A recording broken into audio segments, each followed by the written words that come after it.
ఎన్నో ఏళ్లుగా వేచి చూస్తున్న సొంతింటి కళ నెరవేరిందని మంగళగిరి నియోజకవర్గంలో లబ్ధిదారులు హర్షం వ్యక్తం చేశారు. ఎన్నికల ముందు ఇచ్చిన హామీని లోకేష్ నిలబెట్టుకున్నారని కృతజ్ఞతలు తెలిపారు.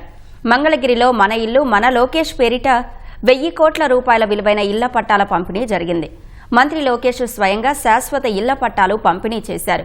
సొంతింటి కళ నెరవేర్చిన లోకేష్ కు ఎప్పటికీ రుణపడి ఉంటామని లబ్ధిదారులు అన్నారు. లోకేష్ గారి ఆధ్వర్యంలో పట్టా వచ్చినందుకు మాకు చాలా సంతోషంగా ఉంది. ఎన్నాళ్ళ నుంచి ఈ సొంత ఇంటి కళని ఆయన బాగా చేసిన వాగ్దానం ప్రకారం ఎన్నికల్లో నెరవేర్చుకున్నారు. మాలాంటి పేదవాళ్ళు ఇంకా ఎంతోమంది చాలా ఆనందంగా ఉన్నారు. ఈ దినాన మాకు 10 సంవత్సరాల నుంచి లేవండి పట్టాలు. సార్ మాకు పట్టాలు ఇచ్చారు. ఎలక్షన్ ముందు మాకు పట్టాలు ఇస్తానన్నారు. 15 సంవత్సరాలు నేను తాడేపల్లి ఇల్లు కట్టుకొని మాకు ఇంతవరకు పట్టా ఇవ్వాల. లోకేష్ గారు మాకు మీటింగ్లో వాగ్దానం చేశారు. ఆయన మాట ప్రకారం ఈరోజు పట్టాల పంపిణీ చాలా సంతోషంగా ఉంది. ఆయన మళ్ళీ నియోజకవర్గంలో గెలవాలి, ప్రజలకు సేవ చేయాలని మేము అందరం కోరుకుంటున్నాం. నా పెళ్ళై 10 ఏళ్ళు అయింది. అంతకుముందు నుంచి 20 ఏళ్ళ నుంచి ఉన్నారు. దాదాపు 30 సంవత్సరాల నుంచి దానికి పట్టా లేదు, ఇంటి పన్ను లేదు.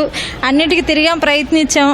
గత ప్రభుత్వంలో దేనివల్ల మాకు కాలేదు. ఈ ప్రభుత్వంలో నుంచి మాకు ఇచ్చిన హామీ ప్రకారంగా మాట నిలబెట్టుకున్నారు.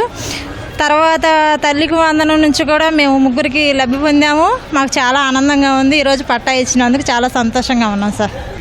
నిజంగా చాలా హ్యాపీగా ఉంది. ఈ పట్టా కోసం మేము చాలా రోజుల నుంచి వెయిట్ చేస్తున్నాము. లోకేష్ గారు 3000 మందికి పట్టాలు ఇస్తున్నారని తెలిసింది. పేదవాళ్ళకి ఇది చాలా ఉపయోగకరం. అండ్ ఈసారి నా ఓటు అయితే లోకేష్ గారికి.